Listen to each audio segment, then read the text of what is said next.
यह औरत अपनी मां के खिलाफ हो गई थी ताकि वह उस आदमी से शादी कर सके जिससे वह प्यार करती थी, लेकिन उसे पता नहीं था कि उसके पति और सबसे अच्छे दोस्त ने उसे 7 साल लंबी साजिश में फंसाने की साजिश रची थी।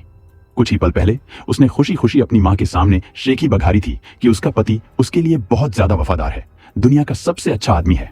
अगले ही पल उसे करंट लग गया, वह पैरालाइज हो गई और वह हिलडुल नहीं पा रही थी। उसे उम्मीद थी कि उसका पति और सबसे अच्छा दोस्त उसे बचा लेंगे, लेकिन इसके बजाय उसने उन्हें अपने परिवार के अरबों डॉलर बांटने की साजिश करते हुए सुना। इससे भी ज्यादा दुख की बात यह थी कि यह पता चला कि जिस बेटी को वह 7 साल से पाल रही थी वह असल में उसके पति और सबसे अच्छे दोस्त की नाजायज औलाद थी, जिसे हॉस्पिटल में बदल दिया गया था।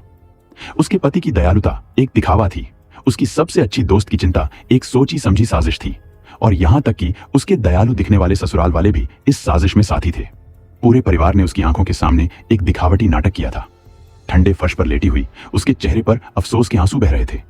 आखिरकार उसे अपनी मां के अच्छे इरादे समझ में आ गए, लेकिन तब तक बहुत देर हो चुकी थी। इस बीच वह अनजान मां बर्थडे गिफ्ट लेकर आई तो दरवाजे पर अपनी बेटी की मौत की खबर देखकर उसका दिल तुरंत टूट गया। उसे यकीन नहीं हो रहा था कि उसकी बेटी की मौत इतने रहस्यमयी तरीके से हुई है, और वह सोच रही थी कि वह सच का पता कैसे लगाएगी और अपनी बेटी को इंसाफ कैसे दिलाएगी।